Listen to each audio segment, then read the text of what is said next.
Well, Indiana Jones, The Dial of Destiny. We have heard rumor after rumor about this film. Were there reshoots? Did they have to go in and CGI Harrison Ford so he would look better? And of course, all the time travel rumors that have happened, the speculation, the delays. It's been quite the movie, quite the ride, just even trying to cover it. And now, there's been a leak. Yes, for a brief time, parts of Indiana Jones and the Dial of Destiny were online. And that means that people have seen parts of the movie already. We're not going to spoil the movie at all. We're not going to play clips of the movie, lest we face the wrath of the mouse. But we are going to talk about what we saw in terms of generalities and where we think this movie could go. I don't think you're going to want to miss this one at all.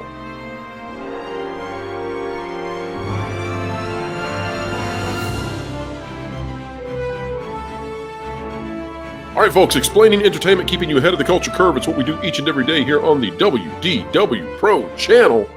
We love doing it. We love explaining entertainment because it matters. It matters because it is that which you sit at work each day thinking about. The latest shows, the things you want to see. What movie's coming on next month? Where do we want to go on vacation this summer? And so, since that's what's on your mind, it must matter. And so we're going to talk about it. We're going to explain it right here. If you like that kind of content, consider clicking like, share, subscribe, and you can stick it to the algorithms when you click it. We're talking about that notification bell. Today, we're talking about Indiana Jones 5. Is it going to be a disaster? Is it going to be a glorious end to the archaeologist? Well, who knows, except we've seen a clip. Stephen, this thing came out. It came out online, very quickly scrubbed, and we're not under any sort of embargo, so I guess we'll chat about it. People are watching it out there in private screenings, and, well, Stephen, here's where I want to go with this. Okay. Phoebe Waller-Bridge. Hey. A lot of people have speculated about her character. Is it going to be a woke character? Is it going to be a character that replaces Indy? Is this another bait and switch moment where the male hero is upstaged at every chance by the young lady who can do no wrong and knows how to do everything better? Well, Stephen, tell us what you saw in the clip in terms of Phoebe Waller-Bridge, her character, Indiana Jones and the Dial of Destiny. For those out there that don't have the option of listening and use closed captions, I'm going to sum it up with just one picture. It was a little rough. Stephen, let's play devil's advocate here. Okay. We don't know who leaked this clip, and we don't know where this clip occurs in the entire movie. That said, her character is nauseating in this clip, and it's rather long. We had a pretty good look at the movie, and she is extremely nasally, whiny, annoying, loud. What else you got? Actually, I was going to come up with my own assumptions. The way that this clip, I'm not going to spoil it. Do you know where I think it falls in? Because we've all seen this in the trailer. Remember the scene where Indy smacks the whip on the ground and everyone pulls their guns out? I'm guessing it's the chase scene after that. Yes, I would say that I think you have to be right. Yes. Yeah. She sounds obnoxious. If you're being chased for your life, I know what they were trying to do with this. It sounds like they were trying to do Marion and him dialogue. That's right. Yeah, that's exactly right. And it just turned out to be, why is Grandma still talking? All she does is nag. This is why we don't bring her out in public. And that's the way Phoebe came across. Phoebe comes across to me like the worst backseat driver, and she's just shouting. And she doesn't have whatever that is, whatever that secret sauce is, to be able to pull off the Marion kind of thing, right? Where where it's fun banter, even as they're bumbling about. This comes across instead like the teenager, or I guess the young woman in the back seat who just won't shut up. Now, let's devil's advocate again. This could be in the beginning of the movie. This could be at a stage where she does not yet know to treat Indiana Jones, Dr. Jones, with perhaps some respect. But she is not at all respectful in this clip. Is that fair to say? No. Are we allowed to use terms from the clip, or do we want to keep it pretty much hush hush? You can use some basic terms. We just don't want to get in trouble. This is. I don't want to grave we're way rot the ahead of movie or anything else. anything. Yeah. I don't we don't want to spoil anything for No. potential viewers. It may be. It could be a masterpiece. Who knows? Yeah, it could be. How many reshoots did it have for? Yeah, that many reshoots in that budget, you ought to have a masterpiece, right? I'm going to give it the benefit of the doubt, but I honestly felt like the dynamic they were trying to give, even within this clip, I know a clip is nothing of a whole movie, but it failed because I've seen this not just with Marion, but it's the same clip we saw within Last Crusade with him and his dad tied up to the chairs. You know, they're going back and forth with the heads. Dad. Yes. Yeah, same. Except Sean Connery was really good at it. Well, if he put on a Phoebe wig, he'd probably pull it off for Phoebe for her. But it's, I think they're trying to get the indie, but Phoebe comes across obnoxious, and I'm hoping it does evolve later on. Yeah, if that's how it goes the whole way through, it's going to be a rough movie. Yeah, but like I said, devil's advocate, I just don't have any drive even to see the movie, whether the slate came out or not. It's like I'm waiting for the fridge scene from Crystal Skull all over again. Now let's talk about the action that we have seen now. We've seen Indiana Jones running, driving, being jostled about. And I've got to say, all respect to Harrison Ford. The man is 80 years old, and he's out there trying to be an action star one last time. It's a little rough watching the running scenes. And this is true for anybody who gets that age, and we will all be that age. And some of the people I love most in this world are that age. I get this, and we're not making fun of people who are older. But when he tries to turn while he's running, like you get the idea. He's going very gingerly, and that's hard to do in an action film. It's hard to portray that you could be an action star if when you go to make a pivot, it's like, ooh, don't throw the hip out right now. So I don't know, Stephen. Do you think speculation and rumor is that about 50% of this movie is not even Harrison Ford? It's just his face on top of a body double that they've CGI'd his face there. What are you thinking? Did this allay some of your fears, or do your fears grow? I think it falls under the fears of the studio, because he also was injured on the filming of this movie, wasn't he? Yes. And pretty much, I think that person who's the body double, his taskmaster, pretty much, I think it's more of a safety precaution. But yeah, he doesn't look like a person that should be running around in an action sequence. He should be enjoying retirement movies, like doing his own Gran Torino, so to say, if I quote Clint Eastwood right now. But yeah, I don't want to see him then. I think there's a way to do Indiana Jones when he's this age, but I don't think that you can pull off some of the things they're trying to pull off where he's, what we're talking about is he's running in one scene with Phoebe Waller-Bridge, and he goes to turn left.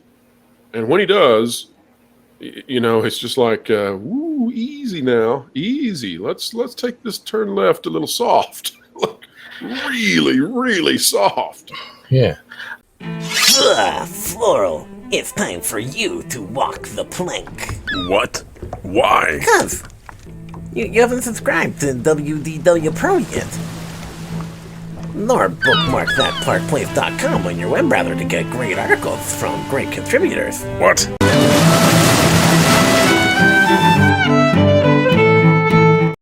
I'm surprised they didn't come at it at a different angle. We all know his age. We could have saved him a whole bunch of injuries if literally he could have been telling like a story, or even it could have been done through flashbacks. I know flashbacks is overrated and sometimes overdone, but it could have been him actually explaining a story and just going it that way rather than putting. I'm surprised they didn't come at it at a different angle. We all know his age. We could have saved him a whole bunch of injuries if literally he could have been telling like a story, or even it could have been done through flashbacks. I know flashbacks is overrated and sometimes overdone, but it could have been him actually explaining a story and just going it that way rather than putting him through all this physical aggression. He does not look well.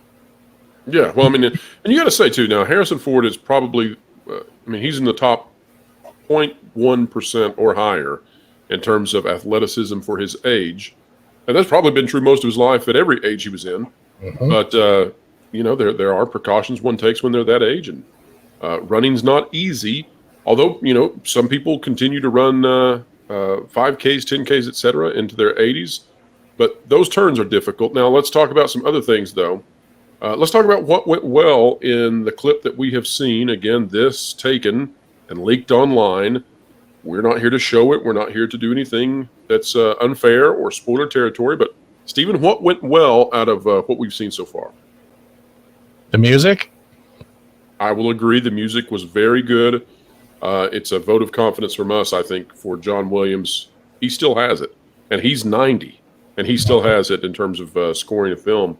I thought that the color template, the color palette they were using for the mood, I thought was better than I had anticipated. It looked like an Indiana Jones film, as opposed to The Little Mermaid, which is using a color palette that reminds me of Saving Private Ryan for some reason. I don't really get what they're doing that, but Indy, it looked correct, and I did not sense. There was no CGI that felt really out of place. Now, I have seen other clips like the ticker tape parade that look really bad. We'll see how it shows in the final film. What do you think? Did it look like Indy to you? It felt like Raiders of the Lost Ark when you talk about the color palette. It felt like it was coming from the scene where just before the guy with the swords comes out and he just goes, "Oh, screw this, I don't have time for this," and just pulls out his pistol. But yeah, it did have the color palette. It actually felt like it was the vibrant set location. It didn't feel like you're saying The Little Mermaid where you're underwater and yet there's no crystal blue. It's just all dark and drab DC. And I'm guessing the cinematography pulls up. I was happy to hear Harrison Ford speaking at a normal pitch. Yeah. He, in the past, he's kind of switched to this down here gruff, and it was nice to have him speaking back at the pitch that we're used to hearing Indiana Jones. I wonder, and perhaps this is spoiler territory. So, folks, if you don't want any spoiler, turn it off now, okay? This is unrelated to the leak. But allegedly, and almost certainly, there's a lot of young Indiana Jones in this movie. We won't get into how that happens, but suffice to say, there's going to be a lot. And I wonder if Harrison Ford, if he voiced the young Indiana Jones, or if they brought in artificial intelligence to mimic his what he sounded like when he was younger. Because it is kind of hard, for someone who's 80 to go back and hit what they sounded like when they were 35. Maybe a composition of both, right? We don't even know if he's actually sold the rights to his voice, right? He could have already done that and just recorded all the lines, and they just had it come out after what, post-production? Yeah, I don't know on the vocals. I don't know if he has signed that right over. Harrison Ford has been notoriously very careful about signing his image away, and that's in direct contrast to Mark Hamill. Mark Hamill has given them the ability to reproduce Luke Skywalker, out into the future, into infinity. You've got James Earl Jones, who has signed over his voice to be used for Darth Vader for as long as they ever want. Of course, his estate is enriched greatly by that contract. But Harrison Ford, he's very determined that this will be the last Indiana Jones movie, period. And it's the last time he's going to play Indiana Jones, and therefore it's the last theatrical release of Indiana Jones. Although they are going to be making a younger Indy series, we assume. We'll see how that plays out with the writer's strike and everything, but that's in the on the horizon, let's say. So, Stephen, any final thoughts on this trailer? Any final big ideas about it? The leak. Not just the leak or the trailer, the film itself. I hope when it does come out that it does treat a good send-off to the Indiana Jones franchise. I hope Harrison Ford gets the spotlight he deserves. I hope Indiana gets the spotlight he deserves, as well as everyone else that has been through his journeys through all 5 films coming up. You got to say, Indiana Jones is one of the most popular action heroes of all time in theaters. Yeah. So it would be nice to see this movie be very good. I did not care for the way that James Mangold treated fans online. I've not cared for how this movie has been marketed, but I would love to see it turn out well. I would love to see Harrison Ford receive the swan song, grand finale that he deserves. John Williams the same, and we'll see what happens. There's reason to be concerned but maybe we'll get another Guardians. Maybe it won't be fantastic, but maybe it'll be something that's serviceable and good.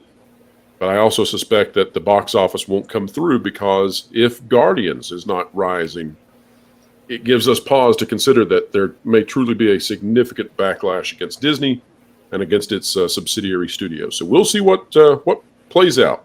Stephen, tell people where they can find you on this great, big, beautiful web out there.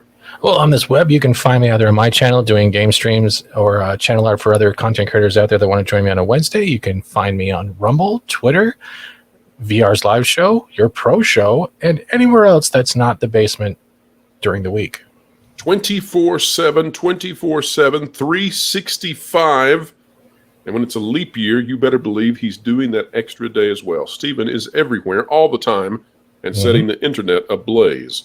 He also does all of the thumbnails for this channel, and people go check those out and just see the creativity that exists. Even Stephen, he has it just in his pinky alone, more talent than I do when it comes to artistry. Well, folks, if you like content like this, consider clicking the like button, share, subscribe, and you can stick it to those algorithms when you click it. We're talking about that notification bell. Don't forget, if you want to become a member, it's the price of a soda. You'll get all kinds of exclusive content, and you can find out even more about what's going on in the entertainment industry. We covet your comments, folks. This is not a conversation between two people. No, this is a dialogue with all of you. So please, share your thoughts down below. We read them, we respond. And wherever you are, whatever you're doing, keep learning, keep growing, and keep having fun. Make sure to catch The Pro Show Thursdays 5 to 7 Eastern Time. Entertainment Explained, The Culture Curve Conquered, live with Pro and all his friends.